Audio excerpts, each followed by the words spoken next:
Hello, St. John's. I want to talk to you today about time. Since the pandemic has hit North America, I've heard so many people talk about how elusive time has become.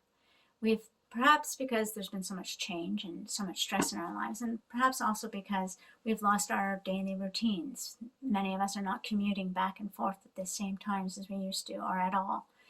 And so time has become elusive and we are a bit disoriented. Sometimes a day can last forever, and yet the weeks and the months seem to be passing in a breath. This summer, which seems like eons ago, but was only just a matter of months ago, my oldest friend and her children and myself and my children gathered together at a campsite in respective cabins. We hadn't seen each other for some time, and we anticipated not being able to see each other again for a very long time, at least until the pandemic was over. On the first night that we were reunited, we sat outside, keeping our physical distance and daring not go into each other's cabins. And we started to talk about everything that had been going on in our lives. We were catching up and we were reminiscing about summers past.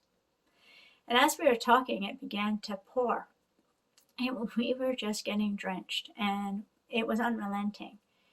But all of us were refusing to go back to our respective cabins. We were having fun together. We were enjoying each other's company. We were sharing each other's anxieties and fears.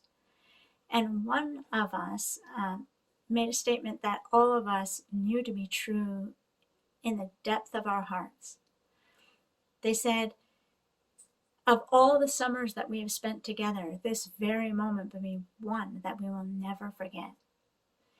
The ancient Greeks had two words for time. They had the word chronos, which is chronological time. It's linear, it's quantifiable, it's the sunrise and the sunset, the days and the months and the movement of the spheres. And then there is kairos. Kairos is very different. It's qualitative time. It's that time when you know something important is happening. Perhaps a memory is being made, or you've finally been able to let go of something that you've been holding on to that's holding you back, or you've gained a little bit of wisdom that you never knew existed, and it's going to transform your life. In the Christian tradition, we call kairos God's time. It's the time when our transcendent God penetrates into our chronology, and that moment of grace is one that we experience and respond to. The ultimate kairos is the one that during Advent we are anticipating and getting ready for and preparing the way for. And it's the moment when God, who transcends time, who always was and ever will be, takes flesh to live among us in a particular time, at a particular moment in our history, for our salvation. We're all getting ready for Christmas, and I know with the pandemic and the hardships that many people are experiencing or have experienced, and the fact that we won't be gathering together the way that we always have, there's a certain sadness that seems to be overshadowing the Christmas. And so I find it's really important to remember these two types of time. To remember that God's presence is always with us in our lives, throughout every moment. And if we keep our eyes open and our ears open and we stay alert, we can experience those moments of kairos in our everyday lives. Those transformative moments, those moments that we know God is here with us, weeps with us, laughs with us, comforts us. And those moments of kairos and that reconciliation between the kairos and the chronos in our lives helps us to really fully live, and not to let this pandemic be something that we feel is just taking our time away from us, but to really feel and experience and grow out of the moments. So happy Advent, and God bless. Christmas is a time of year that's filled with all kinds of special music, and for organists there are some particular pieces that we associate with the experience of playing at Christmas.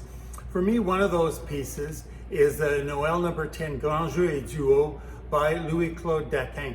Louis-Claude Daquin was the organist of Notre Dame de Paris. He was appointed in 1755, and it was said that on Christmas Eve, people would throng to the church by the thousands to hear him play his Noel variations on the organ. Well, this was back in the day when the church organist was like the biggest thing in town. Nowadays, I love playing his music, and it's become a tradition for me every Christmas morning that at the end of the service for postlude, I play Noel number 10, Grand Jeu et Duo by Louis-Claude Daquin.